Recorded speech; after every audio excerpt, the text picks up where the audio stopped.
Hello, everyone. Welcome to Dialogue Alley. I am Eric, and I'm here with... Carly! Yeah, and it's just Carly and I, kind of like the good old days. And much like the good old days, it got better when Melanie and Peter joined, but like the first few episodes, it's just the two of us recording a little bonus filler episode for all of you because we have finished Season 4, we're waiting to start Season 5, but we're also waiting for one of our co-hosts to have a child. And that child was supposed to be here at the time of recording, but it's still not here. So we're sending positive vibes out to Melanie. And so we have a really good idea planned for all of you for our first episode of Season 5. It's going to be a little spooky, kind of like our other October episodes. But in the meantime, Carly and I wanted to get on here because we never really talked fully about the... And Carly, what do we want to call this book? Because it's not the anniversary edition, even though it essentially is, right? It is the apology for not doing a better job on the anniversary. Yeah, it's the apologetic anniversary edition. So for those of you that don't know, for the 25th anniversary of Harry Potter in the United States, Scholastic came out with this, quote, anniversary edition of all the books, which we've talked about before on the show. It was extremely underwhelming in our opinion. It's essentially just the softcover version of all of the Mary Grand-Pré original U.S. Harry Potter art, with the exception of on the spine, if you put all 7 books together, it makes one image. And this image actually isn't even a new image. It's the same one that you could get on the deluxe edition of Deathly Hallows in the U.S. Am I correct on that? Yeah, right? And I think it's also something from a box set, but I could be wrong there. But it's not a new image. No, it's not a new image at all. But it is cool that it's on the spine. And also, the gold foiling. There's some like gold foiling trim, kind of like a little frame on the front. And it did change the J.K. Rowling font on the front as well. Everything else looks identical, but the author's name is a little bolder, I think, and less loopy-swoopy. But other than that, it was essentially the paperback of the book that we all have at least very minimal changes. Of. Very, very minimal changes. And it looked like they were just like, yeah, this'll do. And it's not even a hardcover, it's soft cover. I think we were supposed to be getting a hardcover box set at some point, but it never materialized that I saw. No, and I thought that as well. And something else that kind of bugged me about that is the three of us, Melanie, Carly, and I, talked about all the possibilities for what Scholastic could do for the 25th anniversary. And a lot of our ideas were not like, they're not like pipe dreams. Like, oh, maybe... if they have a bunch of money, they could put this out. No, they were like really simple things, like include some extra stuff, include some previously unreleased Grand Prix art, have some gilded side edges, do something like shimmery, like the rainbow foiling, like on the Korean book that we got. Yeah. These aren't it hard, like, and it was not crazy. Stuff that they already weren't doing with the Potter books on different editions. The 10th anniversary edition just blew everything out of the water. That was so beautifully done. Yes, and for those of you that don't have a clear image in your mind of that book, that is the Mary Grand-Pré book of Sorcerer's Stone. So it's Mary Grand-Pré art. It's Harry looking in the mirror of Erised. There's a whole bunch of like extra twinkles and sparkles. The boards of that book are spectacular. Yeah. It's just really cool. And there's a couple like... There's a color photo in there that was unreleased earlier. Not photo, but colored illustration on the inside of the book. There's a sketch from J.K. Rowling. It's not over the top, but it's also like significantly different than the original hardcover book one that most of us grew up reading. Yeah, there was a lot of thought that went into it. Yeah, and it warranted, in my opinion, a reason to go buy it. You're like, hey, this is an anniversary edition of a book I love. I want to buy it. Now, that isn't necessarily the case with the one that came out last year. It was just underwhelming. Yeah, we've talked at length about how underwhelming it was. Like, I don't think they could have done much worse of a job. It kind of reminds me of when I was teaching my students, and I would say, okay, you have to create a rough draft and then a final draft, and they would just resubmit their rough draft for their final draft and call it good. You'd be like, Yeah. no, that's no, none of the changes I suggested. And of course, it's not like Scholastic had to listen to us or anything, but they should have done something. And I've had a lot of people, when I show them the book, they're like, oh, it's really pretty. And it is. But I tell them, I said, this is the 25th anniversary book. And they were like, all of them. Oh, yeah. When you know what it's for, it's not as neat. Right. It's just really disappointing. So fast forward to recently. What month did this come out in? Do you remember October. the one that we're going to I talk think it about? was this one. Yeah. I think it was September. It may have been September. Anyway. I know I got mine the very first day of October. Okay. Mine was printed in Italy. Just a fun fact. I don't know wonder where mine why. was printed. Probably the same place. But the book we're going to talk about is essentially the exact same book to the 25th anniversary, but for some reason, Scholastic reissued this book with outstanding stenciled edges. So the side edge of the book, top side and bottom, it's this beautiful, like Gryffindor kind of maroonish and gold pattern. So there's maroon side edge with stars and snitches on it. And it's just outstanding. It's I've wonderful. posted a picture. I know you have. It's so great. And they haven't released the other books in this yet. I don't know if they will. No. It's just the first book. I don't know if they will either. And you know what? Honestly, I'm okay with that because this is the 25th anniversary book we should have gotten. Yeah. It's as simple as, even though it's a paperback, put this amazing side edge on it, put the little bit of extra foiling on the front, change the font. And there we're you go. happy. Shazam. And we're happy. I think it's a little weird that they still have the image on the side. I was thinking the exact so same that all because 7 books make one picture because only this book has the side edge on it. Yeah, I thought that was a bit strange. So it's still a little bit of lackadaisical behavior here, Scholastic, but the side edges made the whole difference. Like, I love a good solid sprayed side edge. Well, right. And we talk about things that are unique on the show a lot. Mm-hmm. This is unique. I don't have a single other book that has this type of side edge pattern. I don't have any that have like pictures of a snitch on it. We have the really cool house editions that have like the alternating color stripes on it. Those are cool. We've had the shiny silver and the shiny gold even. And the purple with the Spanish. And yeah, that's right. And the purple. But nothing with like a pattern like with pictures on it. Like, so this is really pretty cool. It doesn't look cheaply done either. It's like they thought, but for me, like if they would have introduced this as their 25th anniversary instead of what we had last year, I wouldn't be complaining about it like I am now. No, I'm with you on that. I think the only complaint I would have had would have been, I wish it would have been hardcover. And yeah. I wish think the spine image would have just been like a normal book spine. Yeah. To make this kind of could have done? Like set it apart. The usual book spine from the normal soft cover Harry Potter Sorcerer's Stone book with gold foiling. That would have been easy. Yeah. Easy to do. They clearly have the gold foiling down. Right.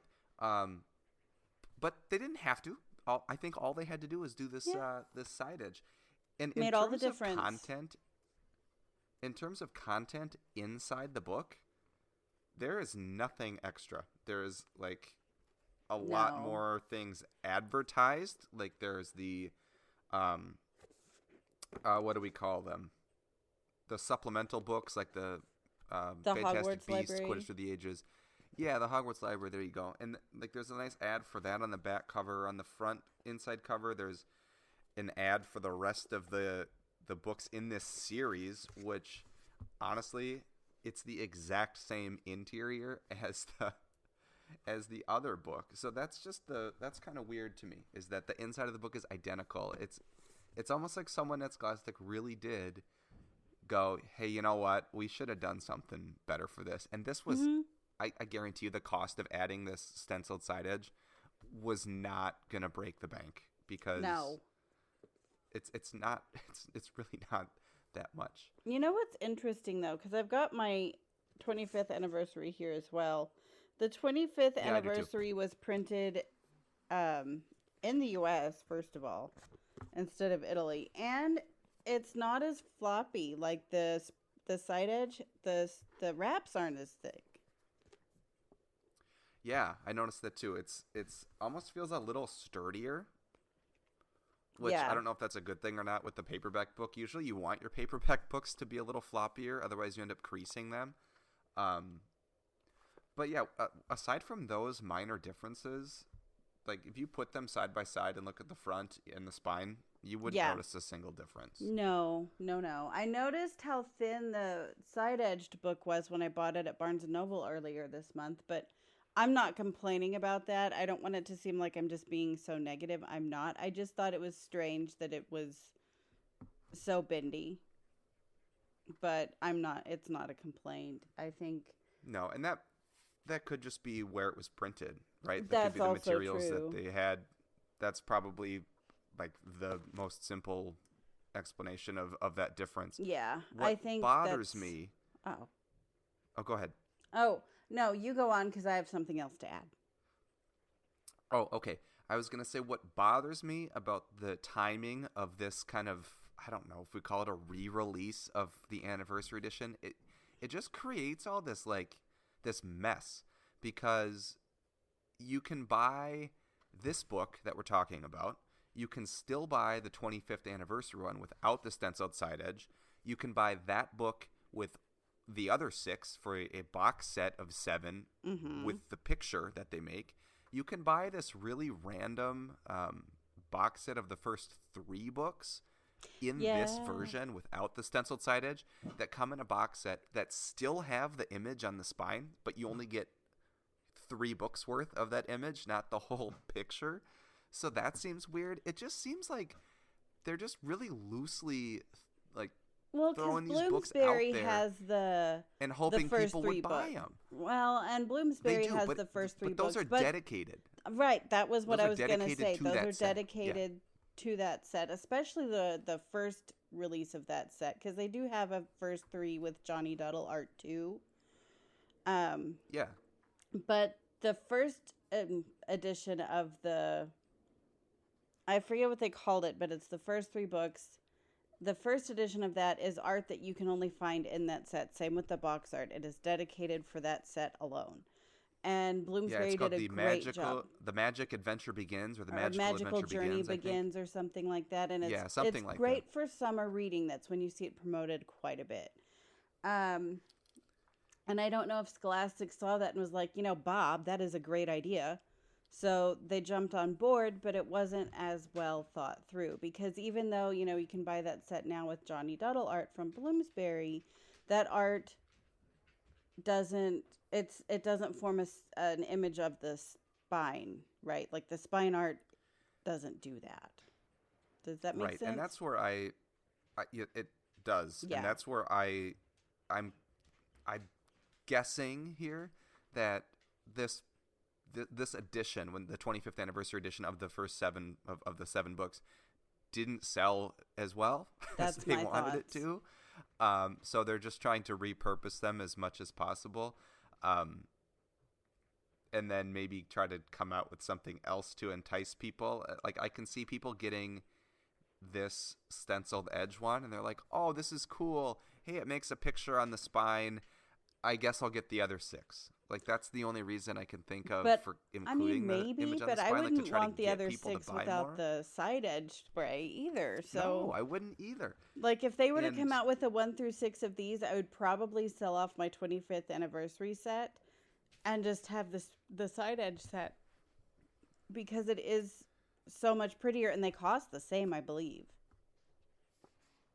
Yeah, well, and that's I'm actually going to check that. kicker. But the kicker right now. Oh is no, that, the 25th anniversary is $12.99, and the sprayed side edge is $14.99. So a $2 difference. Yeah, $14, but I would gladly pay the extra $2 to have the side edges.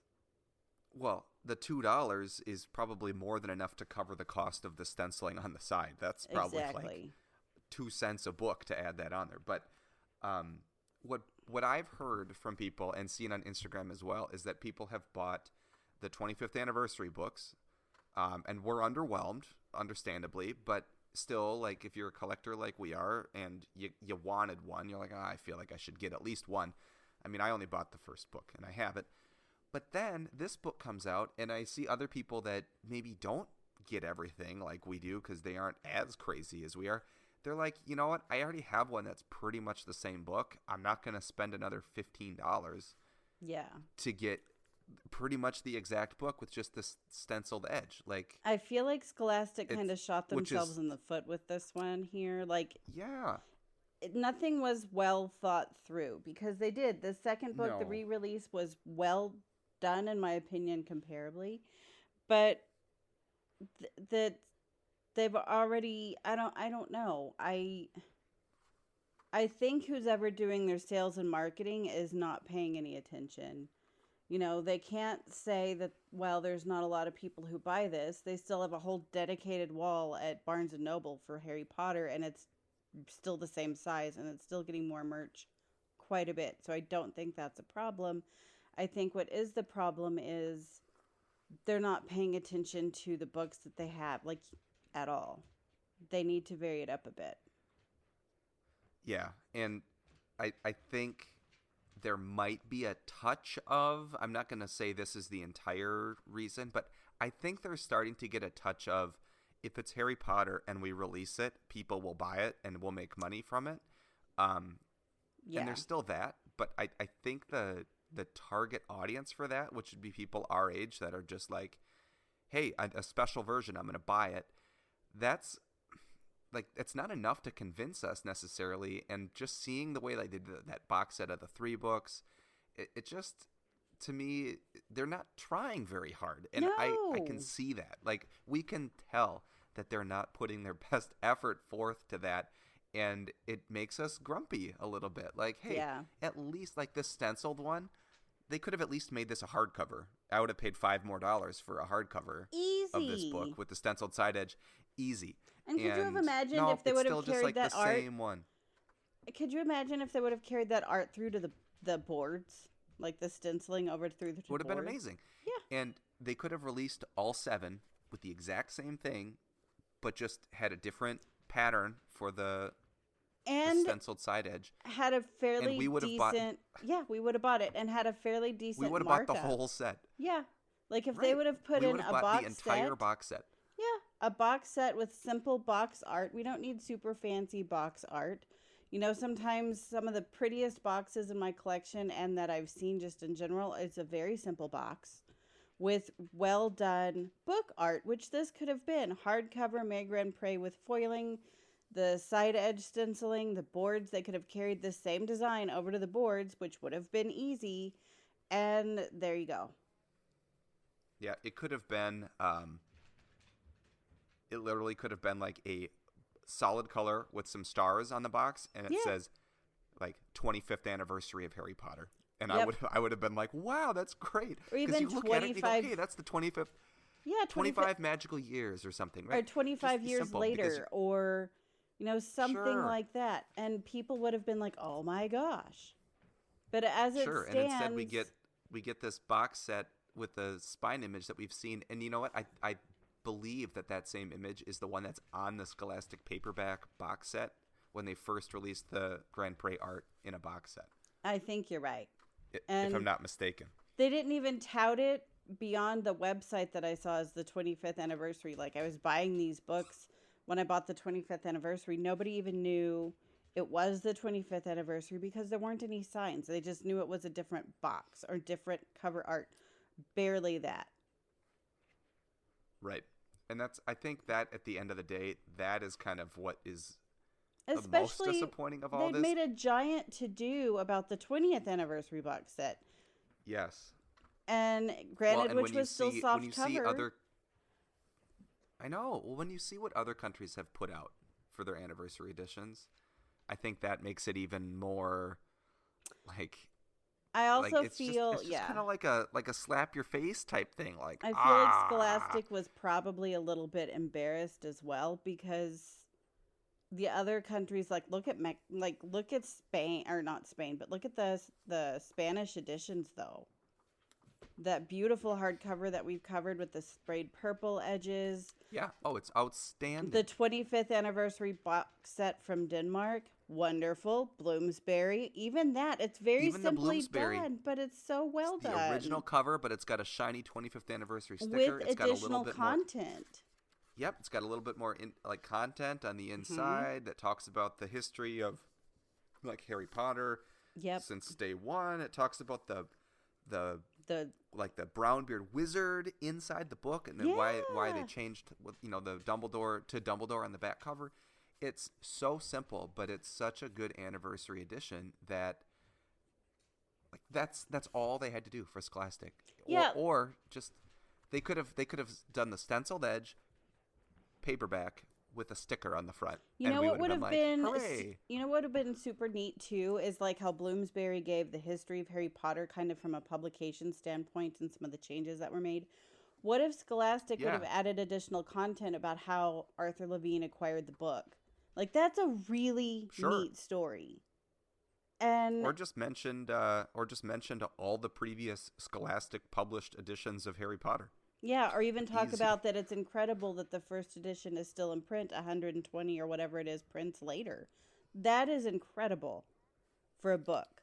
So I mean, I f- I feel like they're again just slacking compared to really the rest of the world.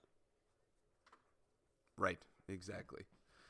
I feel like we could we could talk about this, and by talk about it, I mean complain about it for like an hour. I But don't think it's we complaining. I we're think it not is gonna do offering that. critiquing. That's okay. That's a much more kind way to say that. We're But that's true. critiquing. It is a critique. But I think it's a warranted critique. Honestly, I do. Well, it's bizarre behavior.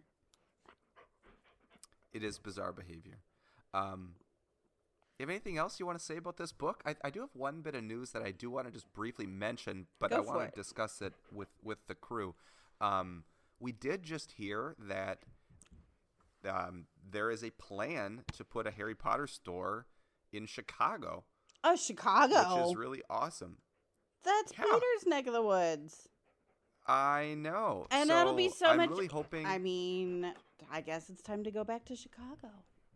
I know. I guess we have to go to Chicago. I'm going to New York in a couple weeks here, and I'm definitely going to try to get to the Harry Potter store there because I haven't been to it yet. But yeah, they'll have one in Chicago, and I'm hoping that's because it's doing so well. I mean, like all the Harry Potter stores they've opened, they have one at King's Cross Station, they have one at the Studio Tours. Obviously, the Universal parks all have Harry Potter stores, but like the dedicated Harry Potter store in New York, Right. probably going to be very similar in Chicago. Would not be surprised if they put some in other spots around the world too, if this takes off. So I would love that's that. that's just good news. We can get our Harry Potter swag and some of our Harry Potter consumables, like the candy and the beverages, And I in love more that. places than just the parks. Yeah, I love that they picked Chicago to do that, actually.